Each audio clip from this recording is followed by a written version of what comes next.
»Dieser Ort ist nur für junge Gäste«, hieß es am Eingang. Die Worte trafen mich nicht wie ein Schlag. Nein.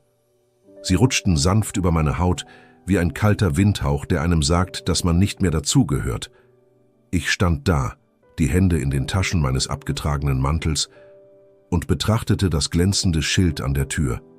Jugendliches Begegnungszentrum. Neue Perspektiven für die nächste Generation. Ich hatte nicht vor, hier zu stören. Ich war auch nicht gekommen, um zu diskutieren. Ich war gekommen, weil ich einen Namen auf der Teilnehmerliste gelesen hatte. Einen Namen, den ich seit fast 20 Jahren nicht mehr gehört hatte.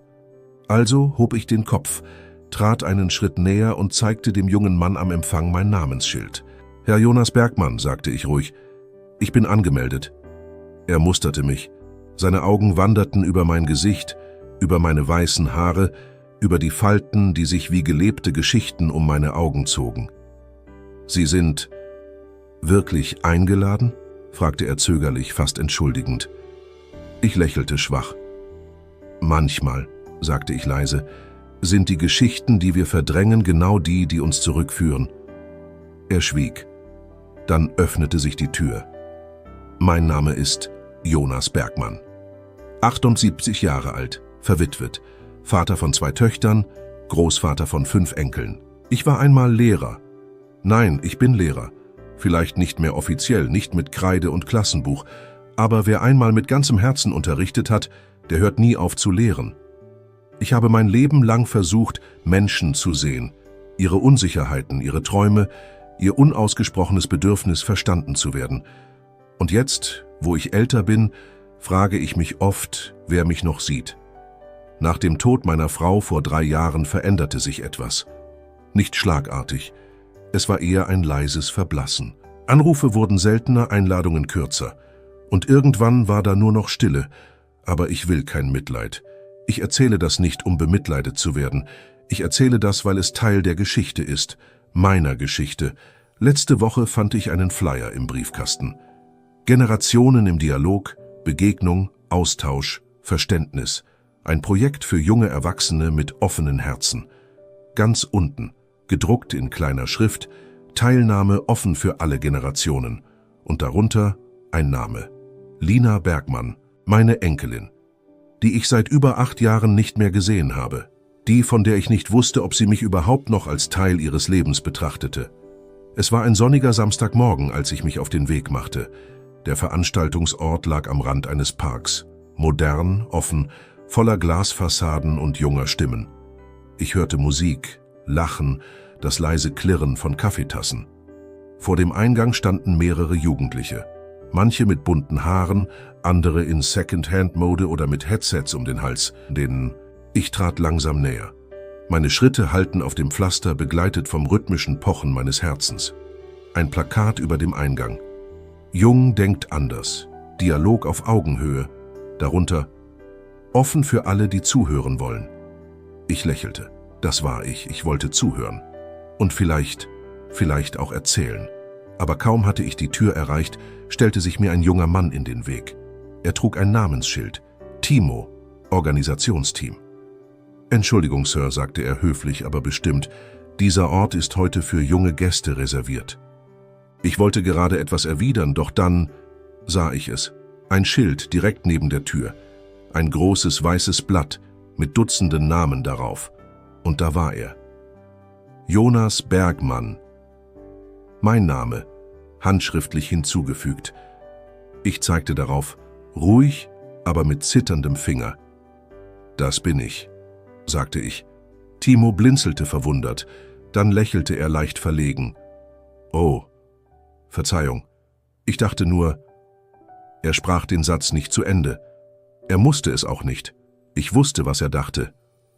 »Du passt hier nicht rein.« Ich trat ein. Langsam, beinahe zögerlich. Die Halle war voller Stimmen, junger Energie, frischer Gedanken. Auf einer kleinen Bühne sprach ein Mädchen über gesellschaftliche Verantwortung. Ihre Hände tanzten durch die Luft, ihre Stimme war klar und entschlossen. Niemand beachtete mich. Und das war gut so. Ich wollte beobachten, verstehen. Teil sein, nicht stören. Ich setzte mich in eine der hinteren Reihen. Vor mir lauter junge Gesichter, voller Hoffnung, voller Pläne. Und da war Jonas, auf der Bühne als Nächster angekündigt. Mein Enkel. Ich hatte ihn seit Monaten nicht mehr gesehen, seit dem Streit an Weihnachten. Seit er sagte, meine Welt sei nicht mehr seine. Dass ich nicht verstehen könne, was es heißt, heute jung zu sein. Ich hatte damals nichts erwidert, nur geschwiegen, aber sein Blick, dieser eine enttäuschte Blick, hatte sich tief in mein Herz gebrannt. Jetzt stand er da. Größer, reifer. Er trug kein Skript in der Hand. Er sprach frei. Manchmal müssen wir Brücken abbrechen, um neue zu bauen, sagte er. Auch wenn es weh tut, auch wenn es bedeutet, Menschen zurückzulassen. Seine Worte trafen mich wie ein Schlag. Meinte er mich? War ich die Brücke, die er abgebrochen hatte? Ich senkte den Blick, und da kam sie, eine junge Frau, blieb direkt neben mir stehen.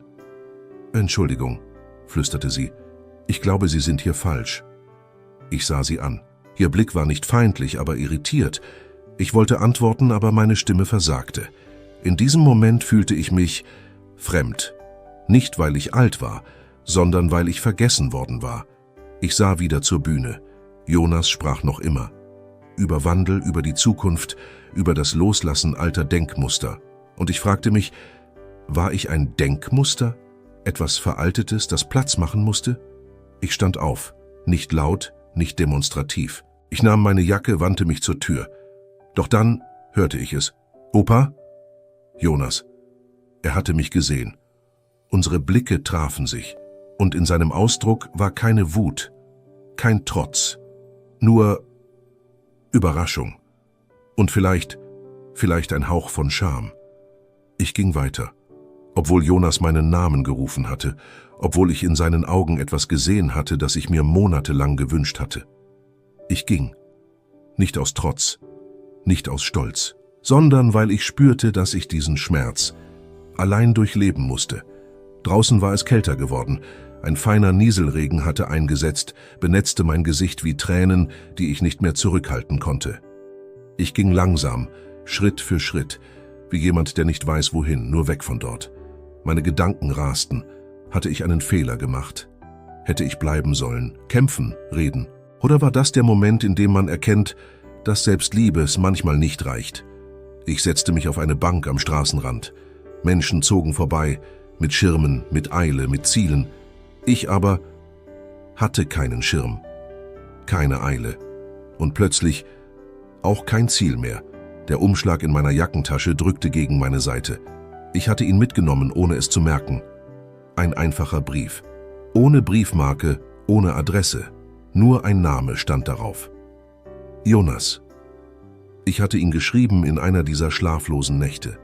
Zeile für Zeile, Wort für Wort. Nicht als Vorwurf, nicht als Bitte, sondern als letzter Versuch zu erklären, was Liebe ist, wenn Worte fehlen.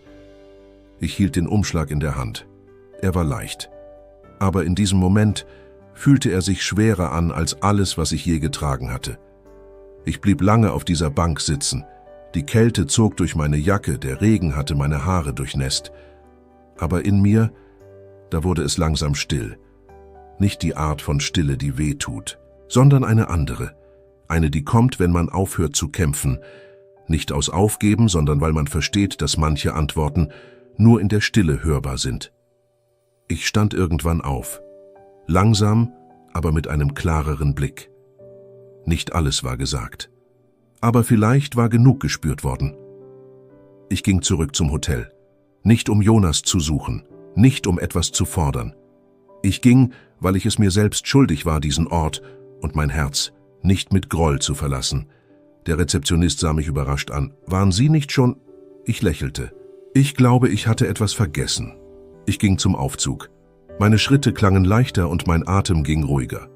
Als ich das Stockwerk erreichte, stand Jonas dort, mit dem Brief in der Hand. Er musste ihn aus meiner Jackentasche genommen haben. Unsere Blicke trafen sich, keine Worte, nur Augen, die verstanden. Und dann ein kleines, zögerndes Nicken von ihm. Ein Anfang. Nicht mehr, aber auch nicht weniger. Jonas trat mich nicht mit Umarmung, nicht mit Reue. Aber er trat einen Schritt zur Seite und öffnete die Tür zu dem Raum, aus dem Stimmen drangen. Ich hörte Gelächter, Familiengeräusche und mitten darin, »Wo ist Opa?« Die Stimme meiner Enkelin. Ein Moment, ein Satz. Der durch meine müden Knochen schoss wie ein warmer Strom. Jonas sah mich an. »Sie hat nach dir gefragt, ich wusste nicht, wie ich's erklären soll.« Ich antwortete nicht. Ich trat ein, langsam, zögernd. Alle Blicke richteten sich auf mich. Ein paar Erschrockene, einige Fragende, aber dann die kleinen Arme meiner Enkelin, die sich um meine Hüfte schlangen, als hätte es nie eine Grenze gegeben. Ich legte meine Hand auf ihren Rücken, meine Finger zitterten. Nicht aus Schwäche, sondern aus einem Gefühl, das ich fast vergessen hatte, Zugehörigkeit. Ich blieb an diesem Abend nicht lange, nur lange genug, um ihre Stimmen zu hören, um zu spüren, dass ich doch noch irgendwo ein Platz war. Ich sagte leise, ich wollte euch nur das zeigen und deutete auf das Namensschild. Dass ich dazugehöre, dass ich noch da bin. Jonas senkte den Blick. Es tut mir leid, Papa, ich dachte, es wäre besser so. Ich nickte. Nicht aus Vergebung, aber aus dem Wunsch, loszulassen. Nicht aus dem Wunsch, zu vergessen, sondern zu erinnern, dass Liebe auch dann zählt, wenn sie still geworden ist. Ich verließ den Ort, aber diesmal ging ich nicht als Fremder. Die Nacht war kühl, doch in mir war etwas warm geblieben. Ein Echo, ein Name auf einem Schild, ein »Opa, wo bist du?« Das mehr bewirkte als 1000 Entschuldigungen. Und so frage ich dich, woran erkennt man, dass man wirklich dazugehört? An Worten, an Gesten oder an einem Kind, das deinen Namen ruft, wenn alle anderen schweigen? Danke fürs Zuschauen. Danke fürs